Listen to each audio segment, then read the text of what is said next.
D and F block elements हमने सबसे पहले बच्चों शुरू किया था डी ब्लॉक एलिमेंट्स का टॉपिक।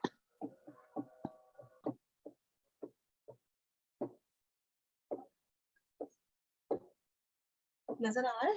डी ब्लॉक एलिमेंट्स, ये काला अच्छा नहीं दिख रहा ना, सफेद से करते हैं। ओके, सो हम लोग बच्चों पढ़ रहे हैं डी ब्लॉक एलिमेंट्स। शालिनी आपकी फर्स्ट क्लास है क्या इस चैप्टर की बेटा? Yes ma'am. ओके, और अबे तुमने अटेंड करी थी पहली क्लास कि तुमने भी नहीं अटेंड करी? No ma'am. अच्छा, दोनों की फर्स्ट क्लास है? Yes ma'am. ओके, अच्छा। बाकी जने तो नहीं है आज, ओनली यू टू आर है, तो देयर इज नो पॉइंट कि मैं एकदम से तुमको ऐसा मिडिल ऑफ द चैप्टर से पढ़ाऊं, तो मैं तुमको थोड़ा सा पुराना बता देती हूँ। ये चैप्टर है D and F block elements बच्चों, इनऑर्गेनिक केमिस्ट्री का चैप्टर है। इसके अंदर ना जो हमारे डी ब्लॉक के एलिमेंट्स हैं, याद है जब भी पीरियोडिक टेबल होती थी, इधर एस ब्लॉक आता था, इधर पी ब्लॉक आता है और बीच में डी ब्लॉक आता है ना, Yes, और उसके ma'am. नीचे पीरियोडिक टेबल में एफ ब्लॉक आता है। तो हम लोग डी ब्लॉक एलिमेंट्स के बारे में पढ़ेंगे। अभी जब उसके एलिमेंट्स के बारे में पढ़ते हैं ना, तो उसका मतलब होता है कि हम वो एलिमेंट्स की सारी प्रॉपर्टीज पढ़े, कौन से एलिमेंट्स आते हैं वहां, उनकी क्या जनरल इलेक्ट्रॉनिक कॉन्फ़िगरेशन होती है, उसके साथ साथ जो है उनकी क्या, उनका रेडियस का, साइज का क्या ऑर्डर चलता है, लेफ्ट टू राइट चलने में साइज इंक्रीज होगा या डिक्रीज होगा, ऐसे ही साइज के साथ उनकी हम बाकी प्रॉपर्टीज की भी बात करते हैं। बाकी प्रॉपर्टीज जैसे कि मेटल्स हैं तो फिर वो मेलिएबल हैं, डक्टाइल होते हैं, ये सारी प्रॉपर्टीज डिस्कस करी थी। कल की क्लास जो थी हमारी, उसके अंदर हम लोगों ने डिस्कस किया था जो कल की क्लास थी बच्चों, हमारी कल की क्लास में हमने जो है इनकी और ज्यादा प्रॉपर्टीज डिस्कस करी थी। और ज्यादा प्रॉपर्टीज जैसे कि इनकी ऑक्सीडेशन स्टेट क्या होती है, ऑक्सीडेशन स्टेट मतलब ऑक्सीडेशन नंबर। जैसे पहले तो मैं एलिमेंट्स बता देती थोड़ा सा और फिर आगे कंटिन्यू करूंगी। हमारा 21 से लेके 30 तक होता है। Scandium, titanium, vanadium, chromium, manganese, iron, cobalt, निकल, कॉपर, जिंक। 21, 22, 25, 26, 27, 28। जैसे ये वाले हमारे डी ब्लॉक एलिमेंट्स है बच्चों। डी ब्लॉक एलिमेंट्स क्यों बोलते हैं इनको? इनको डी ब्लॉक एलिमेंट्स इसलिए बोलते हैं क्योंकि डी वाला जो सबशेल है ना हमारा, डी वाले सबशेल के अंदर ये इसके अंदर इलेक्ट्रॉन्स भरे जाते हैं। Scandium, titanium, vanadium, chromium, manganese, iron, cobalt, निकल, कॉपर, जिंक। याद करने की ट्रिक होती है इसकी, साइंस टीचर वेरी क्रूअल, मुझे फेल करो नहीं, कॉपर जिंक, ऐसे करके वो इसकी याद करने की बच्चों ट्रिक होती है। तो यहाँ पर जिसकी इलेक्ट्रॉनिक कॉन्फ़िगरेशन हम लोग लिखते हैं ना, 3d1 4s2, यहाँ पर 3d2 4s2, 3d3 4s3, 3d5 4s1। देखो 3d5 4s1 करेंगे या फिर 3d4 4s2 करेंगे, कौन सी वाली करेंगे? 3d4। ये वाली की जगह ये वाली ज्यादा अच्छी है। रीजन बीइंग यहाँ पर ना 3d5 बन रहा है, exactly half filled. Exactly half filled मतलब वेरी स्टेबल, ठीक है। दोनों के दोनों एग्जैक्टली हाफ फिल्ड है तो हाईली स्टेबल। हाफ फिल्ड में जैसे d5 या p3, वहां पर स्टेबिलिटी बच्चों बढ़ जाती है, इसलिए हम लोग वो वाला प्रेफर करते हैं, ठीक है। ऐसे जो मैंगनीज है उसके अंदर हो जाएगी 3d5 4s2, फिर 3d6 4s2, 3d7 4s2, 3d8 4s2, 3d9 4s2 और 3d10 4s2। एक बारी देखना मैंने कॉपर की सही लिखी है कि चेंजेस करूं उसके अंदर, थोड़ा सा सोचो। निशान चेंज करूं?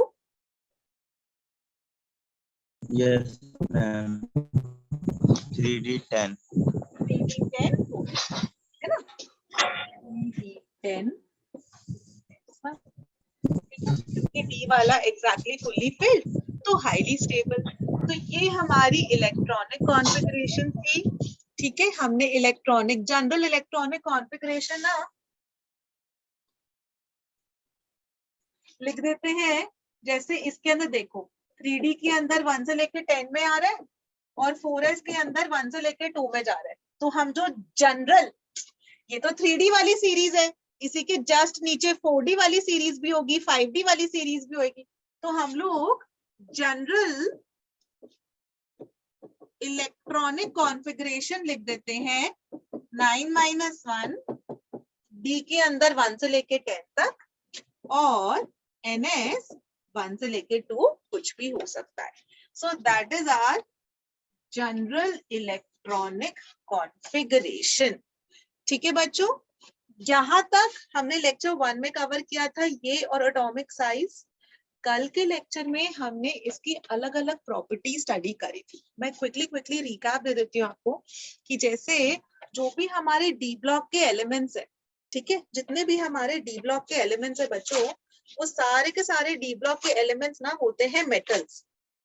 ठीक है, और जो मेटल्स होते हैं ना, मेटल्स होते हैं मेलिएबल, मेटल्स होते हैं मेलिएबल। मेलिएबल का क्या मतलब होता है? मेलिएबल का मतलब होता है it can be beaten into thin sheet. जैसे अल्यूमिनियम का फॉइल यूज करते हैं घर में रोटी पैक करने के लिए, रोटी को पैक करने के लिए अल्यूमिनियम का फॉइल यूज करते हैं। तो क्या करते हैं, अल्यूमिनियम लिया और उसको हैमर से बीट करते हैं, ऐसे ऐसे बीट करते हैं कि उसको एकदम पतला फॉइल जैसा बना देते हैं। It is beaten into thin foils, number 1। ऐसे ही गोल्ड, गोल्ड के सब लोग इयररिंग्स, लेडीज इयररिंग्स और ज्वेलरी पहनते हैं, तो वो भी मेलिएबल होते हैं, उसको चपटा कर सकते हैं, मतलब उसको बीट करके। तो सारे मेटल्स हैं तो मेलिएबल होते हैं। दूसरी चीज बोलते हैं डक्टाइल। डक्टाइल मतलब उसको हैमर करके थिन पतली पतली वायर्स बना लेते हैं। घर के अंदर सब जगह कॉपर की वायरिंग यूज करते हैं ना बच्चों, तो कॉपर की वायरिंग का क्या मतलब होता है, वो कॉपर की वायर कैसे बनाई है, वो डक्टाइल होता है। मेटल्स आर डक्टाइल, कि उसको जो है ना ऐसा पतला पतला वायर की तरह हम लोग बना सकते हैं। सिल्वर, गोल्ड, ये जिसके भी ऑर्नामेंट्स, ज्वेलरी बनाते हैं, वो सारे के सारे डक्टाइल होते हैं। तो मेटल्स है तो मेलिएबल है, डक्टाइल है। सोनोरस है, सोनोरस मतलब कि जब उसको ऐसा मारोगे मेटल की रॉड से, इसको मतलब मेटल को मारोगे तो वो रिंगिंग साउंड प्रोड्यूस करती है। रिंगिंग साउंड सबसे अच्छा एग्जांपल है स्कूल के अंदर जो घंटी होती है, जब स्कूल की लोहे की घंटी होती है, उसको ऐसा बजाते हो तो ऐसा घंटी की आवाज आती है ना, रिंगिंग साउंड, तो वही उसकी प्रॉपर्टी है, उसको बोलते हैं सोनोरस। मतलब रिंगिंग साउंड प्रोड्यूस करती है, आवाज प्रोड्यूस करती है। इसके साथ इनका जो है high melting point, boiling point होता है। High melting point, boiling point होता है। मेल्टिंग पॉइंट बहुत हाई होता है। लोहा है ना, लोहे का मेल्टिंग पॉइंट 1550 डिग्री सेल्सियस के अराउंड होता है। मतलब वो इतना ज्यादा डिफिकल्ट है, सोचो उसको कितना ज्यादा हीट एनर्जी देनी पड़ेगी मेल्ट करने के लिए, है ना। और फिर बॉइलिंग पॉइंट तो और भी हायर हो जाएगा, ठीक है ना। तो ये हमने प्रॉपर्टीज डिस्कस करी थी कल की क्लास में। और कुछ जो प्रॉपर्टीज डिस्कस करी थी, ऐसा क्विकली ऐसा रिकैप दे देती हूँ बच्चों। और प्रॉपर्टीज हमने जो डिस्कस करी थी, आयनाइजेशन एनर्जी,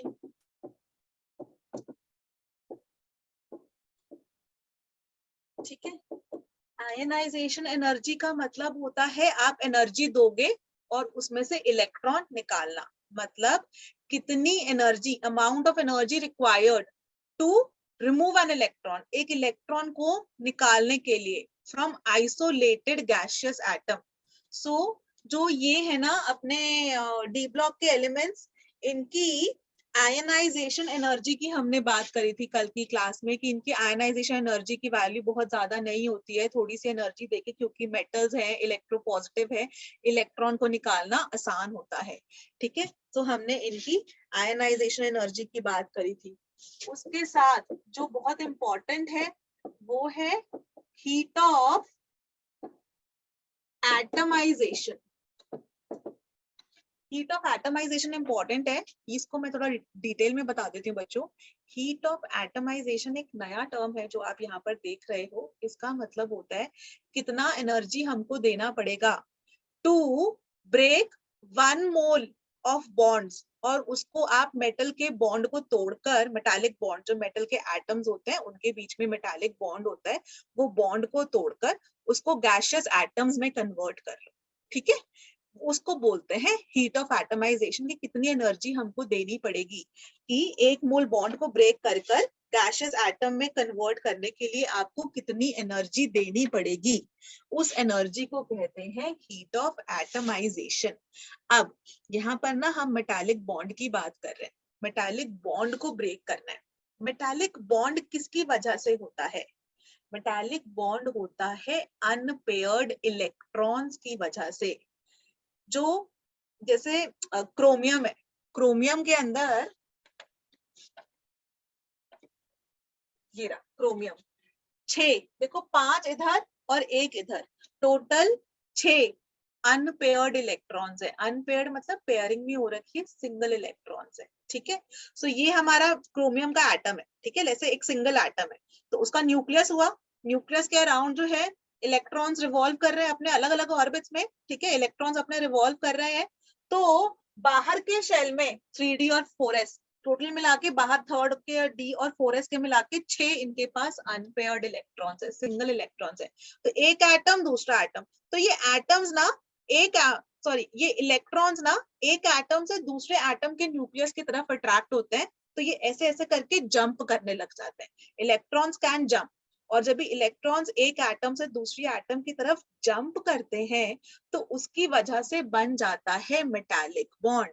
4 तरह के बॉन्ड्स होते हैं, आपने पढ़े थे आयनिक बॉन्ड, जैसे कि NaCl में होता है Na+ और Cl- के बीच में। कोवैलेंट बॉन्ड जो कि इलेक्ट्रॉन्स की शेयरिंग की वजह से होता है। हाइड्रोजन बॉन्डिंग जो फोन में होती है, फ्लोरीन ऑक्सीजन नाइट्रोजन के अंदर जब भी हम हाइड्रोजन बॉन्डिंग की बात करते हैं। और लास्ट में मेटालिक बॉन्ड, जैसे लोहे का जो मेटल का रॉड है, वो मेटल ऐसा क्यों एग्जिस्ट करता है, एटम्स के बीच में कौन सा बॉन्ड है, तो वो होता है मेटालिक बॉन्ड। मेटालिक बॉन्ड किसकी वजह से होता है? अनपेयर्ड इलेक्ट्रॉन्स की वजह से होता है, सिंगल इलेक्ट्रॉन्स की वजह से। जो आउटर मोस्ट शेल के, बैलेंस शेल की हम लोग बात कर रहे हैं, तो सिर्फ 4s मत लेना, 3d के भी ले लेना, ठीक है। ऐसा नहीं करना कि मैम फिर बैलेंस शेल तो 4d ही हुआ तो आप 3d के क्यों ले रहे हो। अनपेयर्ड इलेक्ट्रॉन्स हमने इसके देखे, 6 अनपेयर्ड इलेक्ट्रॉन्स है, तो एक एटम के 6 अनपेयर्ड इलेक्ट्रॉन्स है, वो साथ वाले एटम के न्यूक्लियस की तरफ अट्रैक्ट होते हैं, तो इलेक्ट्रॉन्स कीप जंपिंग, और इलेक्ट्रॉन्स जब भी यहाँ से वहां जाते रहते हैं तो फिर एक तरीके से मेटालिक बॉन्ड बन जाता है। और हीट ऑफ एटमाइजेशन क्या है? वो 1 मोल बॉन्ड को ब्रेक कर कर इंडिविजुअल गैसियस एटम्स में बनाने के लिए, तो जो हमें एनर्जी देनी पड़ेगी उसको बोलते हैं हीट ऑफ एटमाइजेशन। जितने ज्यादा अनपेयर्ड इलेक्ट्रॉन्स होंगे उतनी ज्यादा हीट ऑफ एटमाइजेशन होगी। इसके पास बच्चों 6 अनपेयर्ड इलेक्ट्रॉन्स है, इसके पास केवल 5, इसके पास तो 0 अनपेयर्ड इलेक्ट्रॉन्स है, तो इसकी हीट ऑफ एटमाइजेशन बहुत ही कम होगी। ये सॉफ्ट होता है, इसलिए मेटल सॉफ्ट होता है, ठीक है। ये वाला हार्ड होता है, मस्त हार्ड होता है, क्यों? क्योंकि 6 अनपेयर्ड इलेक्ट्रॉन्स है, ठीक है। ऐसे यहाँ पर कितने हैं? 1 अनपेयर्ड इलेक्ट्रॉन है, 2 अनपेयर्ड इलेक्ट्रॉन है, ऐसे, ठीक है। ट्रांजिशन एलिमेंट्स की हीट ऑफ एटमाइजेशन हाई होती है क्योंकि वहां पर अनपेयर्ड इलेक्ट्रॉन्स प्रेजेंट होते हैं, ठीक है। मेटालिक बॉन्ड काफी स्ट्रॉन्ग होता है। उसी हिसाब से हमने मेल्टिंग पॉइंट डिस्कस किया था। एक जो इम्पोर्टेंट हमने डिस्कस करी थी दैट वाज ऑक्सीडेशन स्टेट, वो इम्पोर्टेंट है, तो मैं ऑक्सीडेशन स्टेट बता देती हूँ। बच्चों ये पता है क्या इसका कलर कैसे चेंज करते हैं नीले से ब्लैक? कल मैथ्स वाले सर ने किया था क्या, पता है क्या? No. नेक्स्ट हम लोग बात कर रहे हैं ऑक्सीडेशन स्टेट की। जो ये ट्रांजिशन मेटल्स होते हैं बच्चों, इनकी वेरिएबल मतलब अलग अलग ऑक्सीडेशन स्टेट दिखाते हैं। जैसे ये स्कैंडियम है Sc, तो स्कैंडियम की ऑक्सीडेशन स्टेट जो है ना आती है, मैं यहाँ पे लिख देती हूँ, सारे के सारे मैं लिख देती हूँ, फिर इसका मीनिंग समझाती हूँ। एक सेकेंड।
तो ये ना हमारे ट्रांजिशन मेटल्स हैं, इनकी वेरिएबल ऑक्सीडेशन स्टेट होते हैं। वेरिएबल मतलब जैसे यहाँ पे मैंगनीज को देखो, +2 भी है, +3 भी है, +4 भी है, +5 भी है, +6 भी है, +7 भी है, इतनी सारी ऑक्सीडेशन स्टेट है।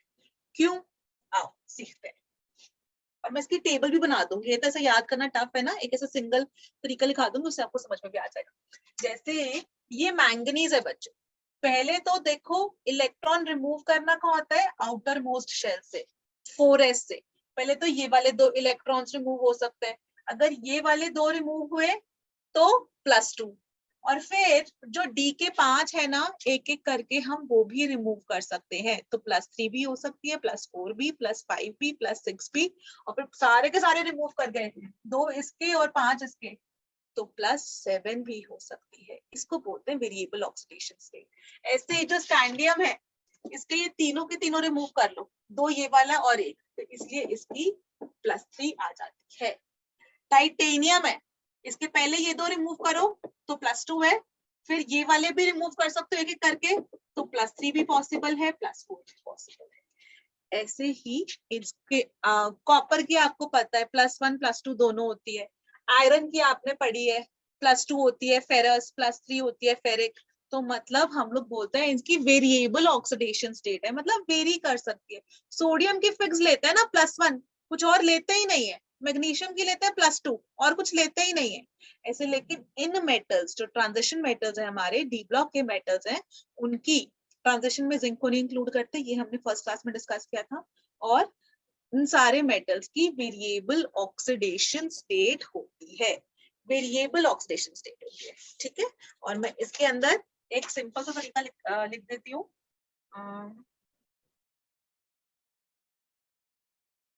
ये बात, टाइटेनियम से लेके जिंक तक +2 होती है, स्कैंडियम से लेके निकल तक +3 सबकी होती है, टाइटेनियम से लेके निकल तक +4 होती है, वेनेडियम से लेके मैंगनीज तक +5, क्रोमियम से लेके आयरन तक +6, मैंगनीज की +7 भी होती है अपार्ट फ्रॉम ऑल दीज, और कॉपर की +1, ठीक है, अपार्ट फ्रॉम। सो ये आप ये वाला सिंपली याद कर लोगे ना, आपको उससे काम चल जाएगा। सो हमने ये डिस्कस किया था, ये नोट डाउन कर लेना बच्चों। इसके साथ हमने डिस्कस करी थी एक और इसकी प्रॉपर्टी बच्चों, मैग्नेटिक नेचर। सॉरी, वो लिख रहे थे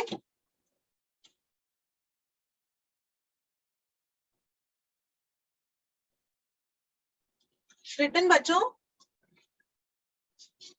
और तुम लोग की पढ़ाई कैसे चल रही है? अभी जून में भी एग्जाम दे रहे हो आप लोग? अब है निशांत, जून वाले अभी एग्जाम देना है Yes. जेई का, उसकी पढ़ाई Yes. कैसी चल रही है?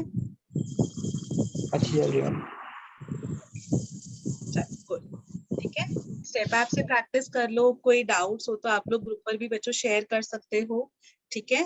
जितने मैक्सिमम क्वेश्चंस प्रैक्टिस करोगे उतना अच्छा है। ओके नेक्स्ट, मैं वापस आ गई इधर। ऑक्सीडेशन स्टेट हमने डिस्कस की थी और हमने डिस्कस किया था, ये इंपॉर्टेंट वाले बच्चों कल डिस्कस किए थे इसलिए ये वाली समझा रही हूँ।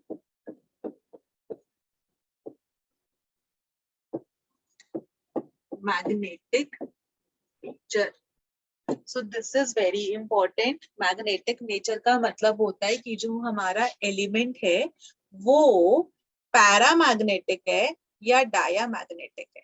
ठीक है, पैरामैग्नेटिक है या फिर डायामैग्नेटिक है।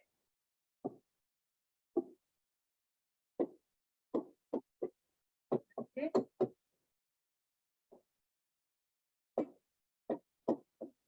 पैरामैग्नेटिक का मतलब होता है अगर आप एलिमेंट को मैग्नेटिक फील्ड में रख दो तो वो अट्रैक्ट हो जाए बाय द मैग्नेटिक फील्ड, तो हम बोलते हैं वो पैरामैग्नेटिक है। अगर वो मैग्नेटिक फील्ड में रिपेल हो जाए, वो दूर भागे, तो हम बोलते हैं डायामैग्नेटिक। पैरामैग्नेटिक तभी होगा जब it has unpaired electrons present हो, और यहाँ पर अनपेयर्ड इलेक्ट्रॉन्स एब्सेंट हो, तो हम बताते हैं मैग्नेटिक नेचर पैरामैग्नेटिक या डायामैग्नेटिक। और हमारा फॉर्मूला होता है magnetic movement is equal to under root n into n plus 2, unit होती है bm, Bohr magneton, where n is equal to number of unpaired electrons, where n is equal to number of unpaired electrons. This formula is बच्चों very important. अभी देखो chromium के अंदर कितने, मैं पीछे आ जाऊं,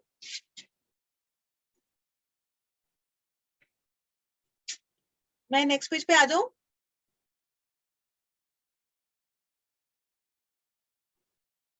मैं नेक्स्ट पेज पर आ रही हूँ, आई होप सबने लिख लिया हो।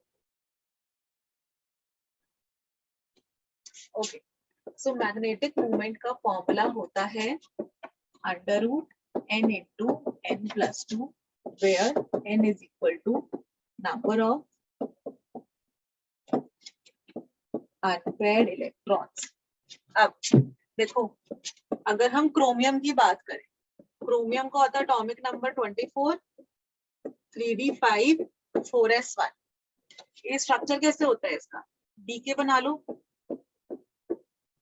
और 4s, 3d और 4s, 3d5 4s1। इसके पास टोटल 6 अनपेयर्ड इलेक्ट्रॉन्स हैं, तो यहाँ पर हम बोल सकते हैं n is equal to 6, 6 unpaired electrons. तो इसका मैग्नेटिक मूवमेंट कितना हो जाएगा, अंडर रूट 6 इंटू 6 प्लस 2, तो अंडर रूट 6 इंटू 8 है which is equal to under 8 48, और 48 ना 49 से छोटा है, यानी कि 7 से कम आएगा, तो ये 6 पॉइंट समथिंग समथिंग कुछ आता था, 6 पॉइंट समथिंग ऐसे कुछ लिखिएगा।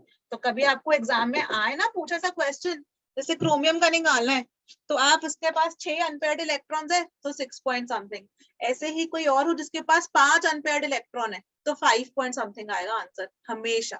जैसे अगर आप स्कैंडियम की बात करो, स्कैंडियम का होता है 21, 3d1 4s2, इसके पास अनपेयर्ड इलेक्ट्रॉन्स कितने हैं बच्चों,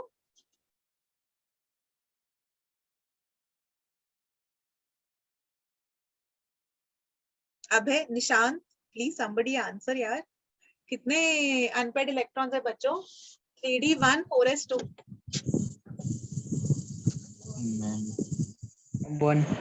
1 है ना।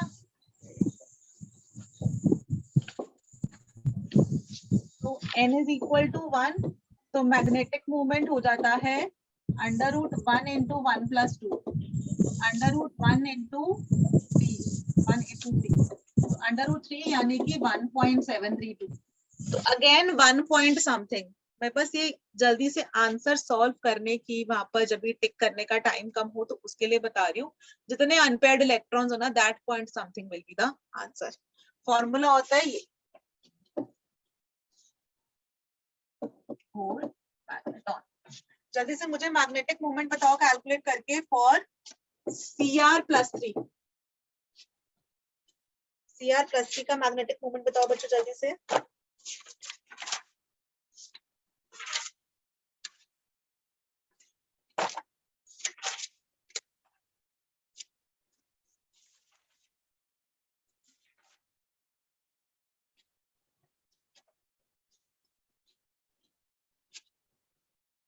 Z होता है 24, इलेक्ट्रॉनिक कॉन्फ़िगरेशन हो गई 3d5 4s1 for chromium.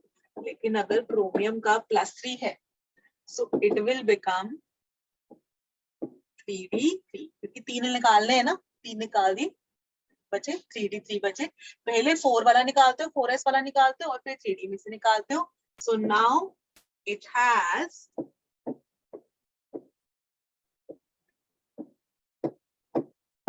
3 unpaired electrons. तो मैग्नेटिक मूवमेंट हो गया 3 × 3 + 2, 3 × 5 15, और ये 16 से छोटा है तो 3 पॉइंट समथिंग कुछ आ जाएगा, है ना। 3 पॉइंट समथिंग, सब एग्जैक्ट आप लोग मुझे पता है निकाल सकते हो। मैं बस यहाँ पर अप्रोक्सीमेट बता रही हूँ, जल्दी से ऑप्शन को टिक कर लें। ठीक है, हमने मैग्नेटिक नेचर डिस्कस करी थी कल और colour of the compounds discuss किया था कि ये वाले जो एलिमेंट्स हैं इनके कंपाउंड्स कलर्ड होते हैं। कलर्ड इसलिए होते हैं बिकॉज अनपेयर्ड इलेक्ट्रॉन्स होते हैं। इलेक्ट्रॉन्स लोअर लेवल से एनर्जी ऑब्जॉर्ब करेंगे और हायर लेवल में जंप कर लेते हैं ऑन एब्जॉर्प्शन ऑफ एनर्जी, और जब वो वापस अपने घर में आते हैं, वापस लोअर लेवल में आते हैं, तो वो रेडिएशंस एमिट करते हैं। जो भी वो रेडिएशंस एमिट करते हैं in the form of radiations. और इसका एक बहुत ही सिंपल सा ट्रिक होता है, वेरी अच्छा वाला ट्रिक। तो इसका मैं वो ट्रिक बता देती हूँ।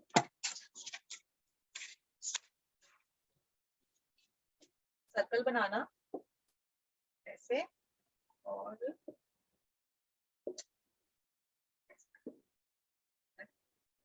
यहाँ शुरू करते हैं। विबग्योर होता है ना, violet, indigo, blue, violet, indigo, blue, green, yellow, orange और ये अपना विबग्योर होता है। इंडिगो मत लिखना, इंडिगो बाय डिफॉल्ट आप मान के चल रहे हो कि वॉलेट के साथ है। ठीक है, अच्छा ओके। अब ये वाले कंपाउंड्स जो होते हैं ना कलर्ड होते हैं। क्यों कलर्ड होते हैं? लेट्स से ये लोअर ऑर्बिट है, यहाँ पर अपने इलेक्ट्रॉन प्रेजेंट है, ठीक है, और आपने इसको एनर्जी दी, ठीक है। जब आपने इसको एनर्जी दी तो ये क्या करेगा, ये वाली एनर्जी एब्जॉर्ब कर कर जो हायर ऑर्बिट था ना, यहाँ से वहां चला जाएगा। तो यहाँ से वो आ जाएगा इधर, यहाँ से मिट जाएगा,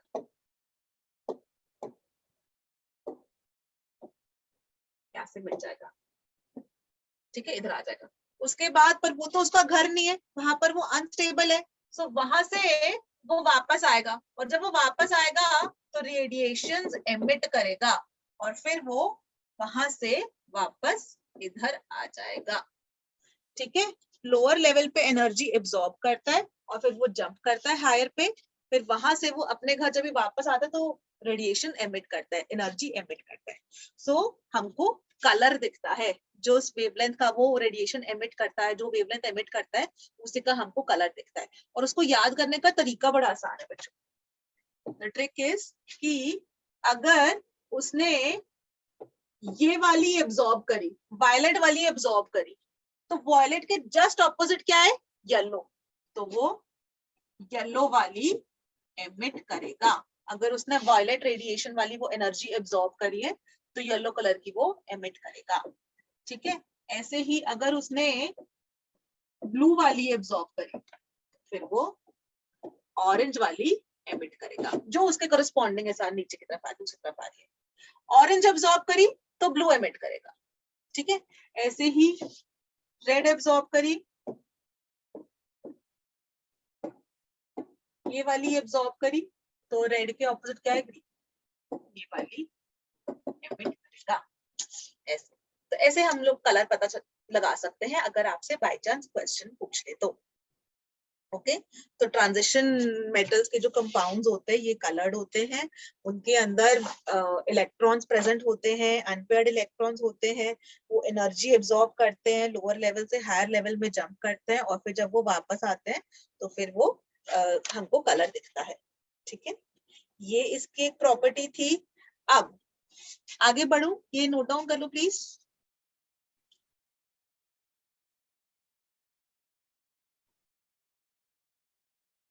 Done, ma'am. Ma'am okay Yes, ma'am. Okay. अब यहाँ से बच्चों, ये कल का मैंने क्विकली आपको रिकैप दे दिया। अब यहाँ से हम लोग आगे बढ़ रहे हैं। इसकी next property, D block elements की property is formation of alloys. ये ना एलॉयज फॉर्म करने के काम आते हैं। अब एलॉयज क्या होते हैं? एलॉयज का मतलब होता है आप दो या दो से ज्यादा मेटल्स लो, उनको मेल्ट करो, उनको पिघलाओ और मेल्ट कर कर एक पर्टिकुलर रेशियो में उनको मिक्स कर दो। और जब आपने मिक्स कर दिया ना मेल्टेड स्टेट में, फिर उसको ठंडा कर दो, मतलब उसको वापस सॉलिडिफाई होने दो। तो हमको एक मिक्सचर ऑफ मेटल्स मिल गया। ठीक है, उसको बोलते हैं एलॉय।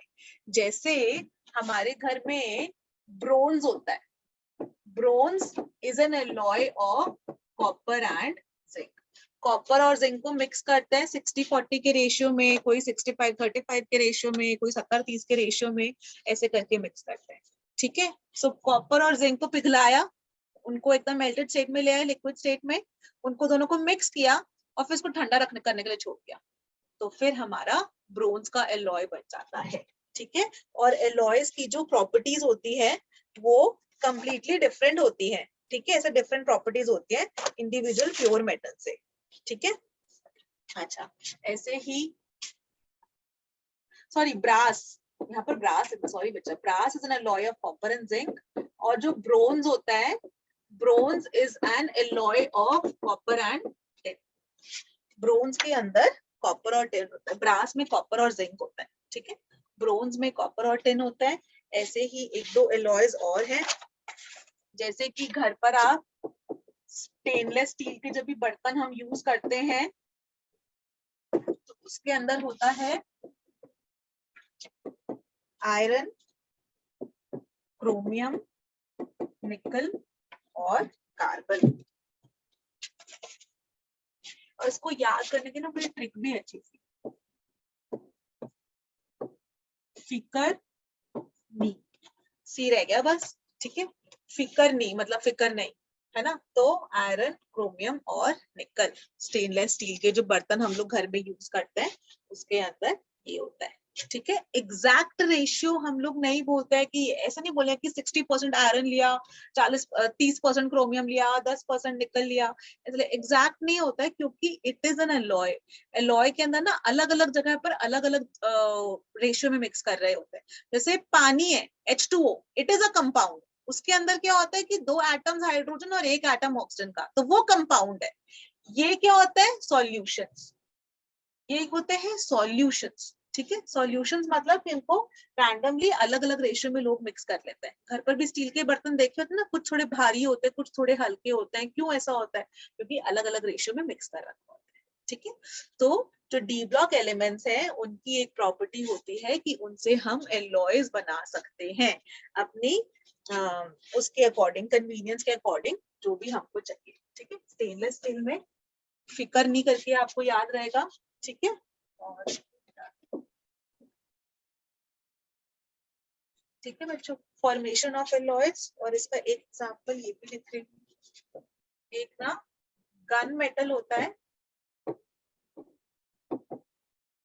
गन मेटल के अंदर होता है कॉपर, जिंक और, ठीक है, इन दोनों का भाई, मतलब कॉपर भी है, जिंक भी है और टिन भी है, गन मेटल याद करने के लिए। ठीक है। सो हम लोग डी ब्लॉक एलिमेंट्स को गन मेटल बनाने के लिए भी हम लोग यूज करते हैं। सो ये एक प्रॉपर्टी थी। नेक्स्ट, जो डी ब्लॉक के एलिमेंट्स होते हैं ना, they are used as catalyst. Next page पे आ जाओ।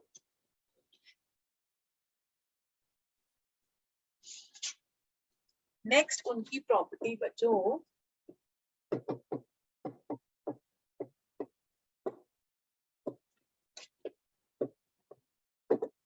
इनकी कैटालिटिक प्रॉपर्टी।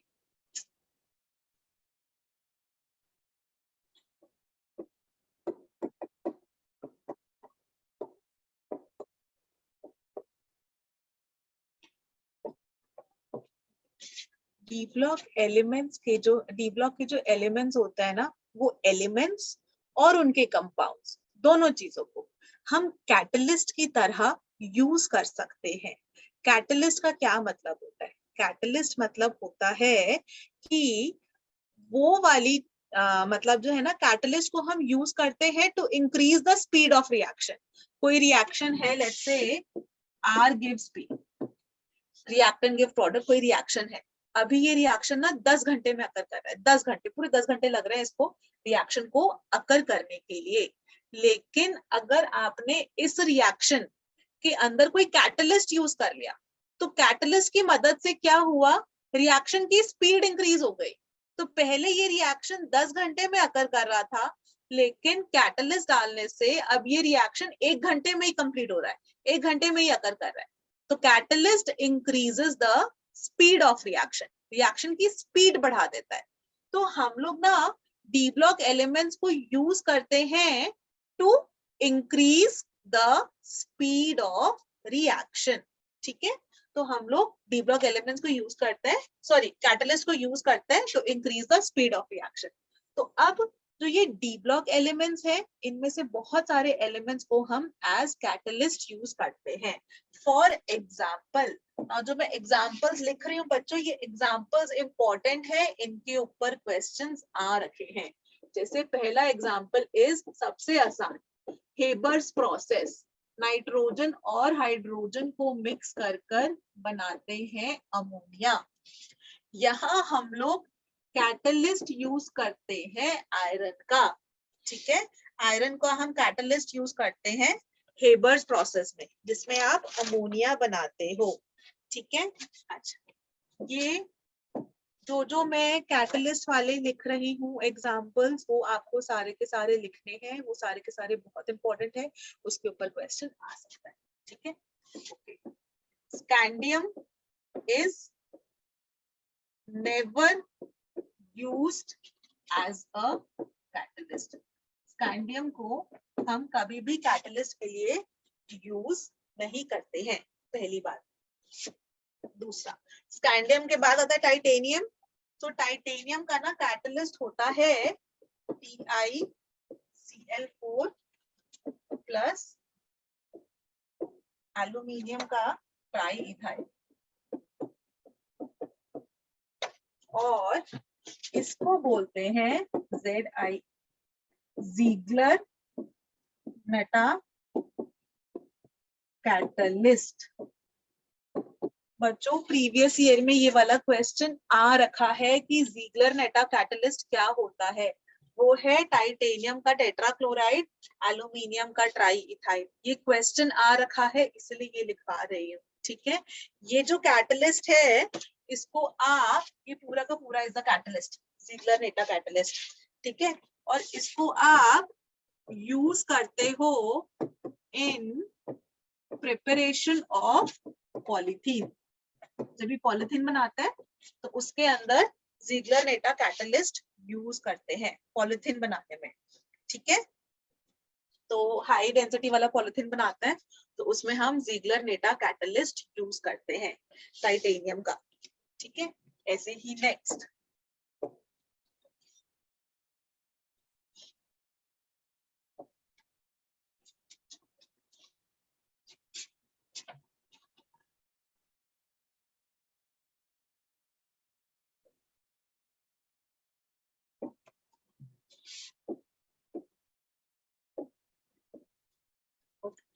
नेक्स्ट है साइंस टीचर वेरी, बी से वेनेडियम, वेनेडियम का हो गया वेनेडियम पेंटॉक्साइड। वेनेडियम पेंटॉक्साइड को हम लोग यूज करते हैं इन कॉन्टैक्ट प्रोसेस। मैं रिएक्शन लिख देती हूँ।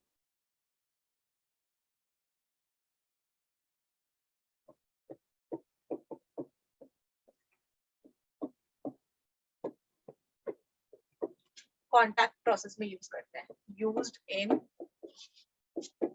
Contact process in the manufacture of sulfuric acid. Sulphuric acid बनाते हैं सल्फर डाइऑक्साइड से। सल्फर डाइऑक्साइड को ऑक्सीडाइज किया, SO3 बन गया। फिर आप जो SO3 होता है उसको सल्फ्यूरिक एसिड से ट्रीट करते हो और बनाते हो H2S2O7। इसको कहते हैं बच्चों ओलियम। और ये जो ओलियम बना, ये ओलियम हम लोग इकट्ठा करते हैं और उसके ऊपर ना पानी की बारिश करते हैं, मतलब उसको पानी के साथ ट्रीट करवाते हैं, ऊपर से पानी गिरता है इसके ऊपर, तो बन जाता है H2SO4 सल्फ्यूरिक एसिड। तो वेनेडियम पेंटॉक्साइड को यूज किया जाता है सल्फ्यूरिक एसिड बनाने में। और मैं वेनेडियम पेंटॉक्साइड का स्ट्रक्चर बना देती हूँ। मैम इस कलर से दिख नहीं रहा है। दिख नहीं रहा ये वाला? Yes ma'am. ओहो, मैं नेक्स्ट पेज पे सफेद से लिख लूं? मैं मिटा रही हूँ यहाँ से, ठीक है? मैं दोबारा से लिख रही हूँ। ये ना बोर्ड का कलर आज नीला हो रखा है, मुझे आ नहीं रहा वो काला करना, इसके ऊपर सारे चल नहीं रहे हैं। सफेद सही दिख रहा है ना? Yes ma'am. Okay, so vanadium pentoxide SO2 plus O2 gives SO3। इसको ना यूज करते हैं in contact process. Contact process use करते हैं to manufacture sulphuric acid, to make sulphuric acid. तो कॉन्टैक्ट प्रोसेस का नाम पता होना चाहिए कि कॉन्टैक्ट प्रोसेस कौन सा है, उसमें सल्फ्यूरिक एसिड बनाते हैं। पहले SO2 को ऑक्सीजन से ट्रीट किया, SO3 बन गया। इसको बैलेंस भी कर देते हैं, ठीक है? First step. इसका सेकंड स्टेप होता है SO3 को थोड़े से सल्फ्यूरिक एसिड के साथ ही ट्रीट करते हैं और फिर बना लेते हैं H2S2O7। इसको कहते हैं ओलियम। और फिर H2S2O7 है ओलियम, उसको पानी के साथ रिएक्ट कराते हैं तो बन जाता है सल्फ्यूरिक एसिड, ठीक है? और वेनेडियम पेंटॉक्साइड का मैं स्ट्रक्चर बना देती हूँ।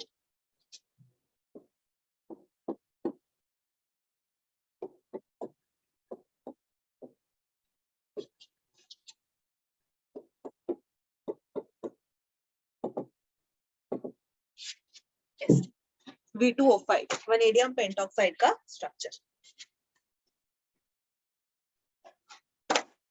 और इसका एक और एग्जांपल है, ये तो पहला हो गया यूज्ड इन कॉन्टैक्ट प्रोसेस, ये नजर आ रहा है।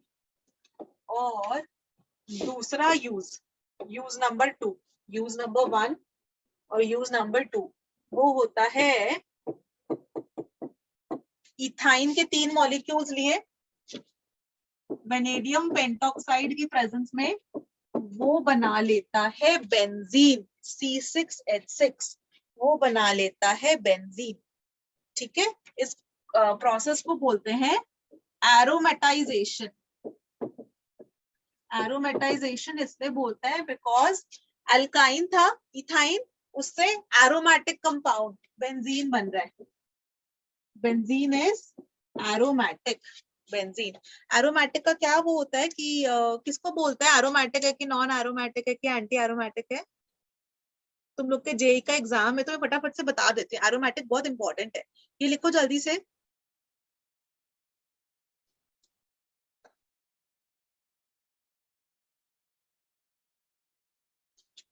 लिख लिया ना? तो बच्चों एरोमेटिक का यहाँ पे नाम है ना, तुम्हारा भी जेई का एग्जाम है तो मैं बता देती हूँ, इसको सफेद कर लेती हूँ। एरोमेटिक, एरोमेटिक की 4 कंडीशंस होती हैं, cyclic, planar, conjugation 4n+2 pi electrons. देखो बेंजीन एरोमेटिक है, कैसे? बेंजीन का स्ट्रक्चर होता है ऐसे,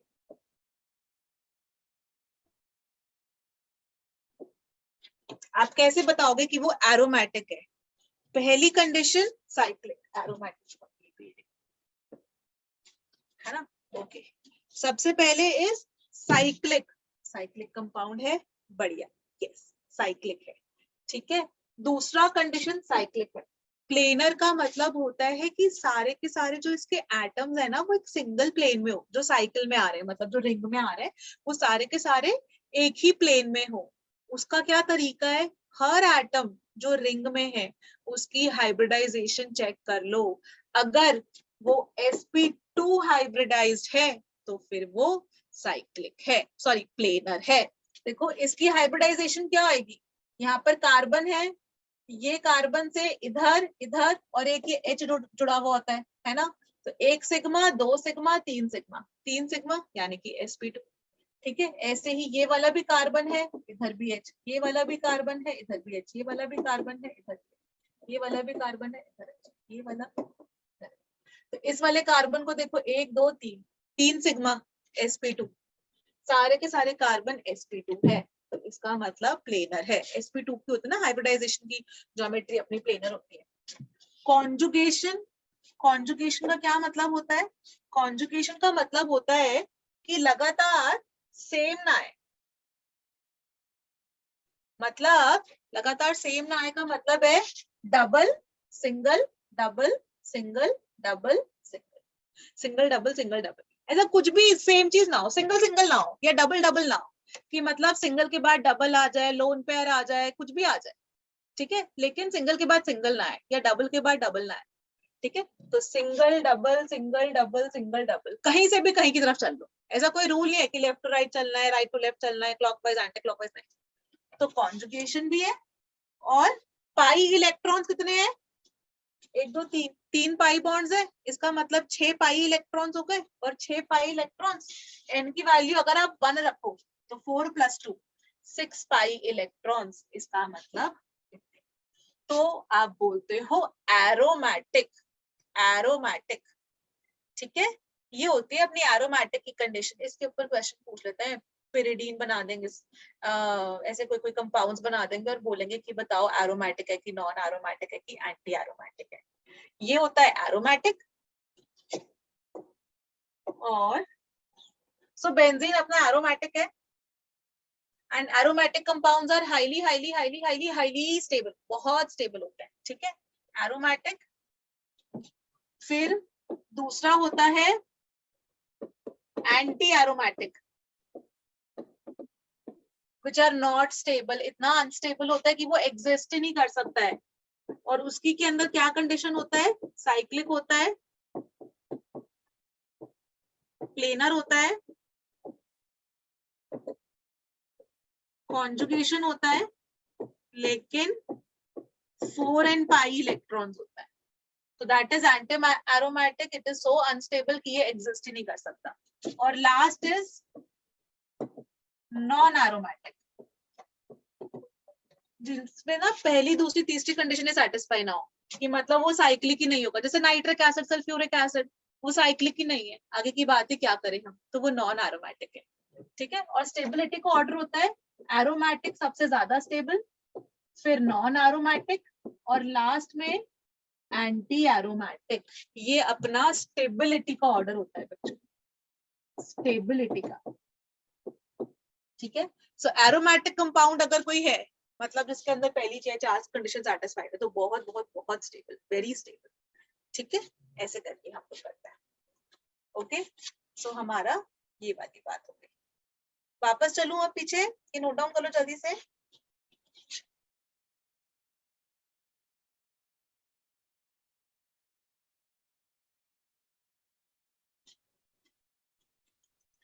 डन, डन मैम।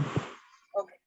सो हम लोग ने बात करी थी इथाइन को आप वेनेडियम पेंटॉक्साइड से ट्रीट करोगे तो फिर वो बन जाता है बेंजीन, तो एरोमेटाइजेशन रिएक्शन बोलते हैं इसे, ठीक है, कैटलिस्ट की हम बात कर रहे थे। जो जो कैटलिस्ट लिख रही हूँ ये सारे इंपॉर्टेंट है, आपके एग्जाम में आ सकते हैं।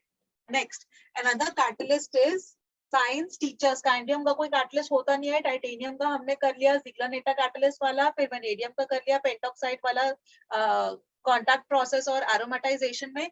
इसके बाद आ जाता है क्रोमियम। क्रोमियम का जो कैटलिस्ट होता है वो है Cr2O3 और एल्यूमिनियम ऑक्साइड। ठीक है, अगेन इसको अंदर भी हम लोग ये वाला कैटलिस्ट यूज करते हैं टू फॉर्म बेंजीन। सो ये वाला भी कैटलिस्ट हम लोग यूज करते हैं। ऐसे ही नंबर 5 पे मैंगनीज लिख रही हूँ।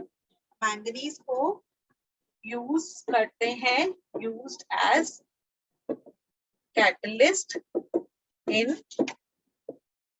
production of oxygen और reaction होता है ये 2KClO3 on heating in the presence of manganese dioxide gives 2KCl plus 3H2। Manganese का हो गया। और फिर यहाँ पर लिख देती हूँ नंबर 6 पे आयरन। आयरन को एक तो आप यूज करते हो used in Friedel Crafts reaction, है ना। फ्रीडल क्राफ्ट रिएक्शन क्या था, बेंजीन है उसको आपने CH3Cl के साथ ट्रीट किया in the presence of anhydrous FeCl3, तो आप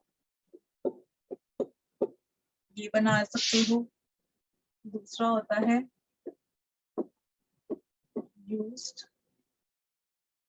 इन आयरन का ट्यूब, तो आप फिर से 3 इथाइन के मॉलिक्यूल्स लिए आयरन ट्यूब के साथ हीट किया तो ये बना लिया। ठीक है, और ये वाला मोस्ट इम्पोर्टेंट नाइट्रोजन और हाइड्रोजन से अमोनिया बनाने वाला आयरन, ये हमारे आयरन का कैटलिस्ट हो गया।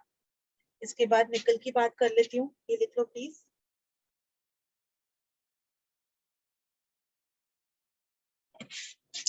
ये हमने कुछ एग्जांपल्स देखे बच्चों आयरन के, where iron is used as a catalyst Friedel Crafts reaction में, आयरन ट्यूब और नाइट्रोजन से जब हम अमोनिया बनाते हैं यूजिंग हेबर्स प्रोसेस, इसको हेबर प्रोसेस कहते हैं। ये सारे रिएक्शंस के नाम इंपॉर्टेंट है। ठीक है, फिर आयरन के बाद आ जाता है नेक्स्ट कैटलिस्ट इज निकल। निकल बहुत इंपॉर्टेंट है। अगर आपके पास कोई एल्काइन है, ठीक है, एल्काइन को आप निकल हाइड्रोजन के साथ ट्रीट करते हो इन द प्रेजेंस ऑफ निकल, तो बन जाता है एल्केन। अगर आप यूज करते हो, यही वाला लिख रही हूँ बस, ठीक है, यही वाला लिख रही हूँ।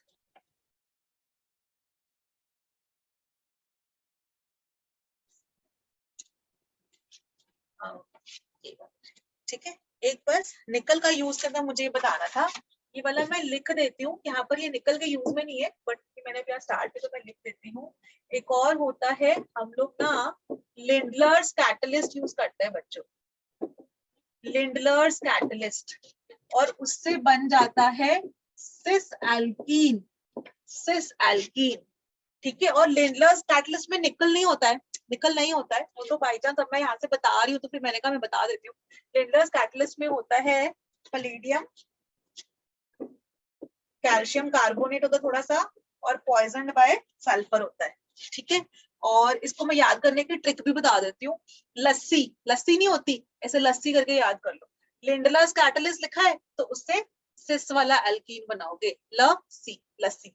ठीक है, और एक ना यहाँ से एल्काइन से आप ट्रांस एल्कीन भी बना सकते हो और उस प्रोसेस का नाम होता है बर्च रिडक्शन।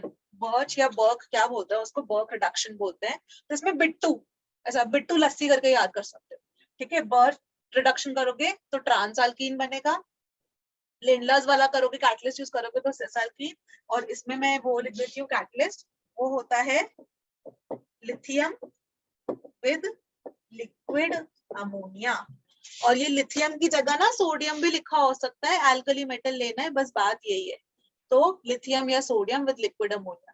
तो एल्काइन की रिडक्शन से आप देखो, एल्काइन को अगर सिंपली आप निकल के साथ करोगे हाइड्रोजन की प्रेजेंस में, निकल रेनी निकल, तो अपना एल्केन ही बन जाएगा। एल्काइन की रिडक्शन करोगे तो पहले एल्कीन बनता है फिर एल्केन बनता है। यहाँ पर रिडक्शन जो हाइड्रोजनेशन है वो रुकती नहीं है, वो क्या होती है, एल्केन ही बना देती है सीधा। एल्काइन वैसे तो क्या होता है ना, एल्काइन के अंदर आप हाइड्रोजन डालो तो एल्कीन बनता है, हाइड्रोजन के साथ वो और रिएक्ट करके एल्केन बनता है। तो एल्काइन की रिडक्शन रुकती नहीं है, मतलब सिर्फ निकल लो तो वो एल्केन पे ही जाके बन जाता है, एल्कीन नहीं बनता। मतलब एल्कीन के बाद जो वो एल्केन भी बन ही जाता है, सीधा एल्केन ही मिलता है हमको। तो अगर निकल के साथ करोगे, लेकिन अगर लिंडलर्स कैटलिस्ट यूज किया तो एल्काइन से आप एल्कीन पर रोक सकते हो। लस्सी लिंडलर्स कैटलिस्ट से सिस एल्कीन, और बर्च रिडक्शन से ट्रांस एल्कीन, बिट्टू, ऐसा, ठीक है। और यहाँ पर ये वाला कैटलिस्ट होता है, इनमें निकल नहीं है, निकल सिर्फ ऊपर वाले में ही है, लेकिन क्योंकि मैं रिडक्शन रिएक्शन लिख रही थी इसलिए मैंने ये वाले भी लिख दी। नोट डाउन कर लो, ये काम के प्लीज।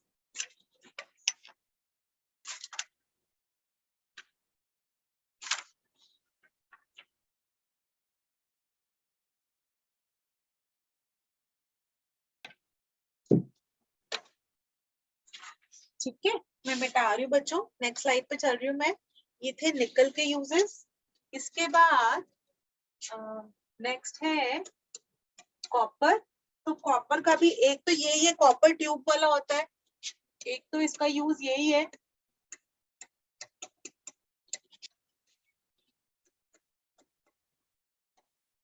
कॉपर ट्यूब से ये बनता है, और इसका एक और है used in Wacker process. Wacker's process, Wacker's process क्या होता है, इसके अंदर ये है, and you treat it with CuCl2, palladium chloride, oxygen, और बन जाता है CH3CHO, इथेनॉल, ठीक है। So this is our Wacker process. तो copper is also used as a catalyst in Wacker process. ठीक है, note this down। और इसके बाद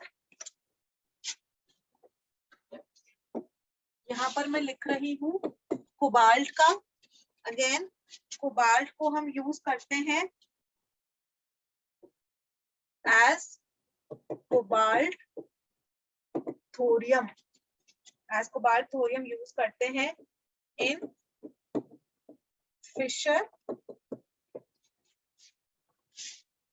ट्रॉप्श process in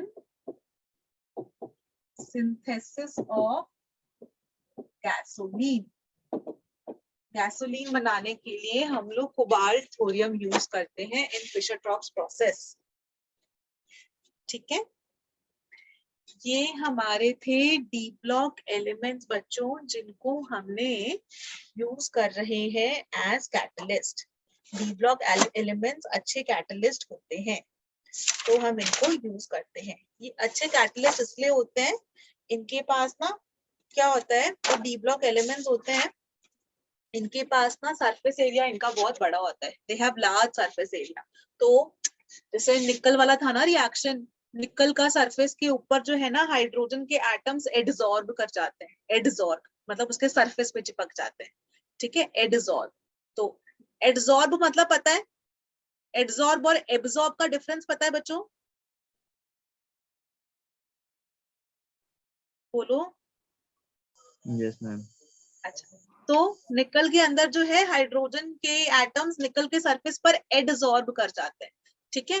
तो वो क्योंकि उनका सरफेस एरिया बहुत ज्यादा होता है, तो इसलिए they can be used as catalyst. या फिर इसको इसलिए भी यूज कर पाते हैं एज कैटलिस्ट बिकॉज ये बहुत बड़े बड़े कॉम्प्लेक्सेस बना लेते हैं, ठीक है। जिगलर-नेटा कॉम्प्लेक्स बना लिया उन्होंने, तो अलग अलग कॉम्प्लेक्सेस बना लेते हैं, इसलिए भी हम लोग इनको एज कैटलिस्ट यूज कर सकते हैं। सो ये हो गया, कैटालिटिक प्रॉपर्टीज भी हमने कवर कर ली बच्चों।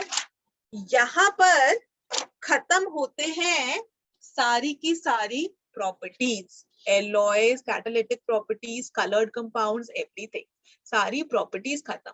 अब डी ब्लॉक एलिमेंट्स के अंदर हमको पढ़ना है सम important compounds, some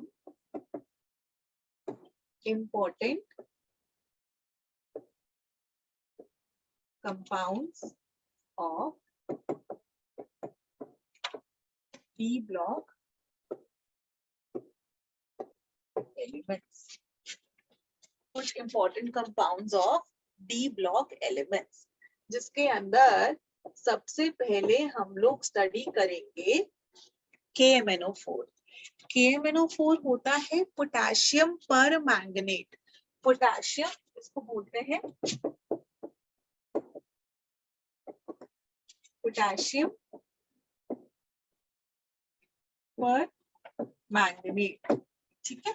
और यहाँ पर K+ का तो कटायन होता है और पर मैंगनेट होता है MnO4-। ये बहुत ही इंपॉर्टेंट कंपाउंड है, पता है इसके बहुत सारे यूजेस हैं। हम इसके जो भी यूजेस हैं वो भी डिस्कस करेंगे। सबसे पहले मैं इसका स्ट्रक्चर बनाती हूँ। सो मैंगनीज है, मैंगनीज के जो है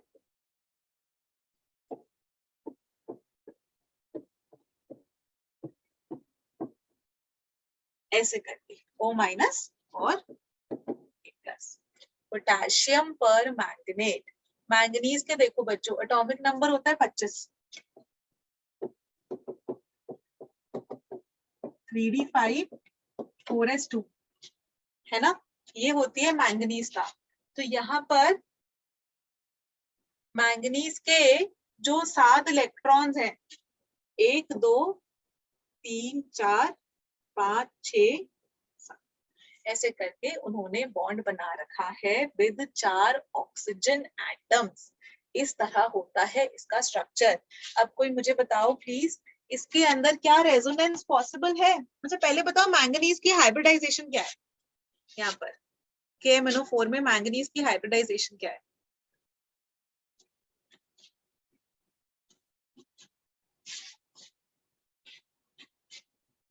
मैंगनीज ने कितने बॉन्ड्स बनाए हैं?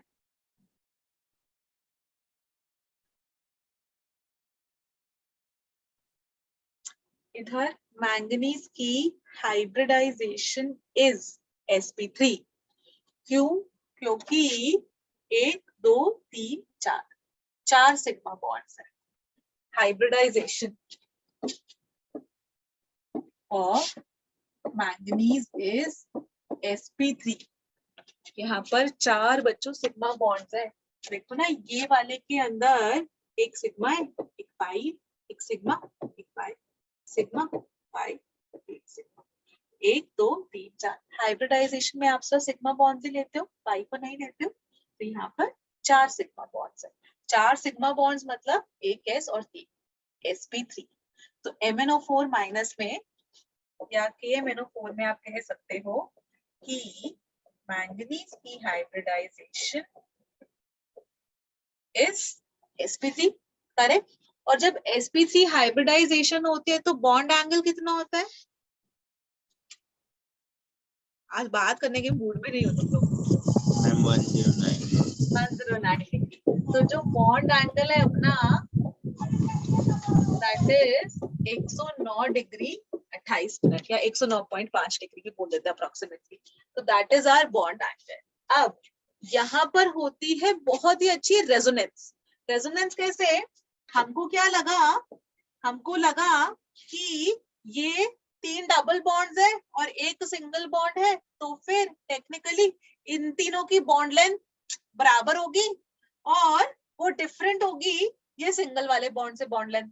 मतलब इनकी bond length x x x और इसकी बॉन्ड लेंथ y होनी चाहिए थी। हम लोग तो ये मान के चल रहे थे, बट एक्चुअली में हमने पाया कि चारों के चारों ऑक्सीजन एटम्स मैंगनीज से सेम बॉन्ड लेंथ के हैं। ठीक है, वो कैसे हुआ? Because of resonance. रेजोनेंस कैसे हो रही है? ये O माइनस है, ये बोलेगा कि मैं बॉन्ड फॉर्म करूंगा, तो ये वाला ऑक्सीजन एटम्स पाई बॉन्ड के इलेक्ट्रॉन्स अपनी तरफ शिफ्ट कर लेगा। और पहला स्ट्रक्चर कौन सा बन जाएगा? ऐसे Mn का O माइनस, यहाँ double bond O, double bond O, double bond, ये वाला स्ट्रक्चर। ठीक है, उसके बाद ये वाला O बोलेगा कि मेरे को डबल बॉन्ड फॉर्म करना है, तो ये पाई इलेक्ट्रॉन्स को अपनी तरफ शिफ्ट कर लेगा। तो एक और स्ट्रक्चर बन जाएगा ऐसे।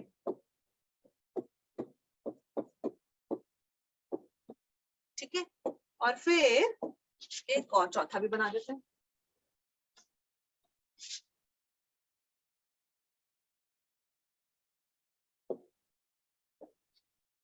ठीक है, ये वाला बोलेगा कि मेरे को पाई बॉन्ड फॉर्म करना है और ये इधर शिफ्ट होगा, और एक और रेजोनेंस स्ट्रक्चर बन जाएगा ऐसे।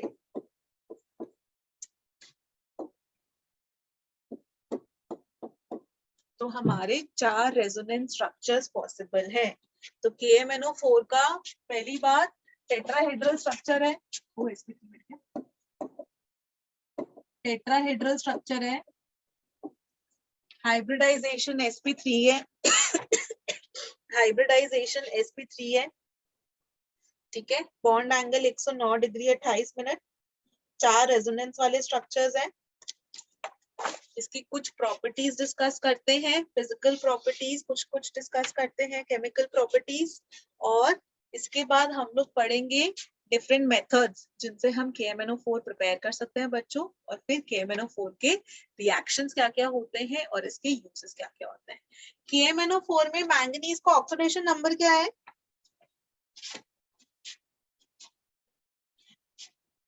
KMnO4 में मैंगनीज का ऑक्सीडेशन नंबर बता दो बच्चों प्लीज।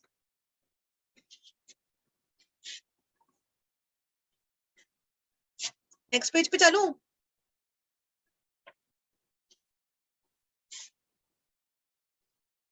आज तो कितना होगा? 7 ma'am.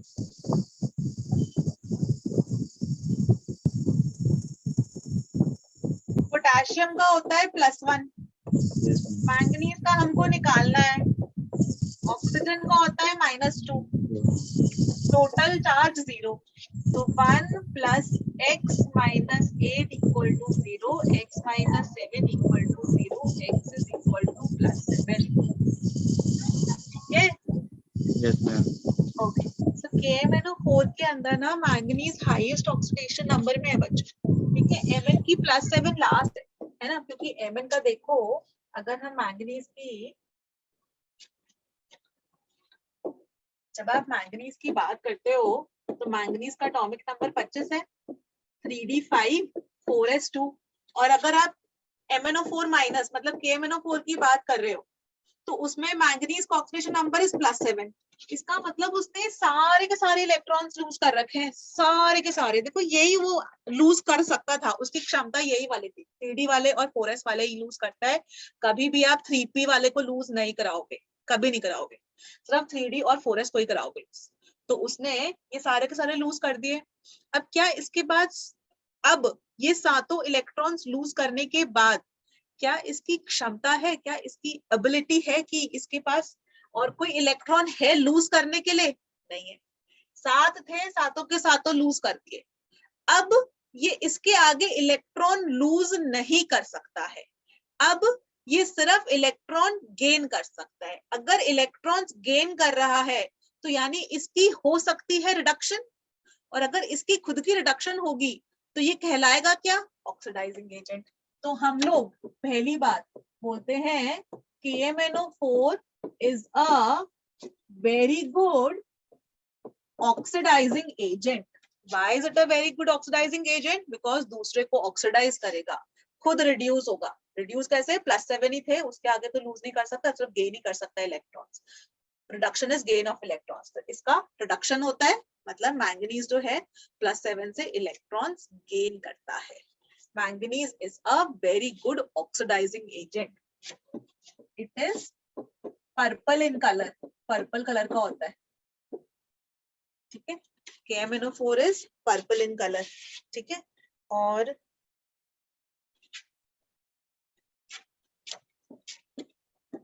highly soluble in hot water,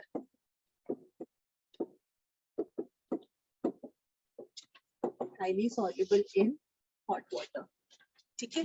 और इसके 2-3 चीजें जो है काम की, कि इसके यूजेस में आता है, इसको जो हम लोग यूज करते हैं, use as disinfectant, germicide.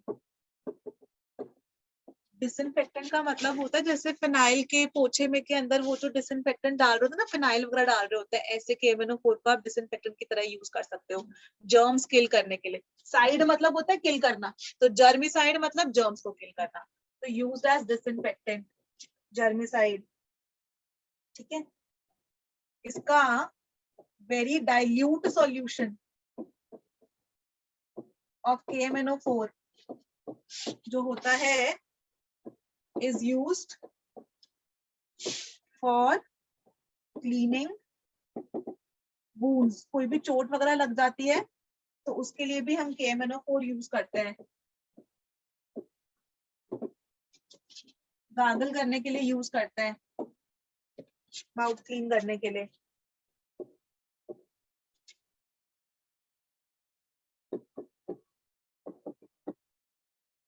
Purify करने के लिए यूज करते हैं वाटर, जो कुएं का पानी होता है उसके लिए भी हम लोग KMnO4 यूज करते हैं, it is a very good oxidising agent. और लास्ट इसके बारे में लिखते हैं,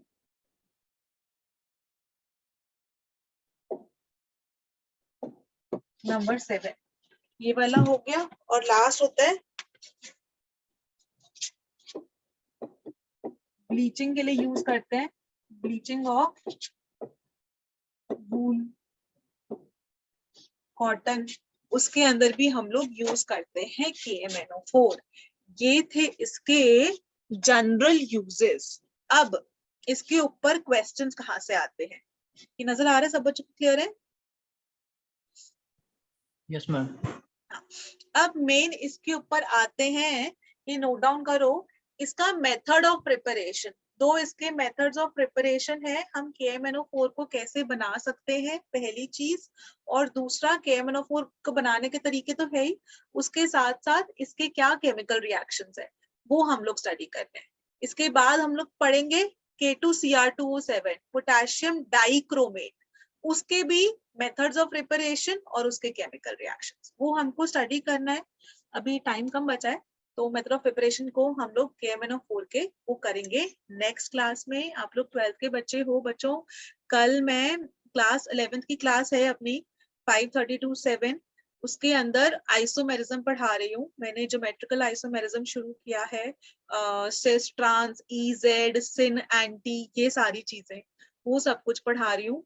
तो कल अगर आप लोग फ्री हो गए उस टाइम पे तो डू अटेंड द क्लास, ठीक है। आइसोमेरिज्म इम्पोर्टेंट टॉपिक है, अभी 10 दिन में JEE का एग्जाम है आप लोग का, तो डेफिनेटली हो सके तो अटेंड करना।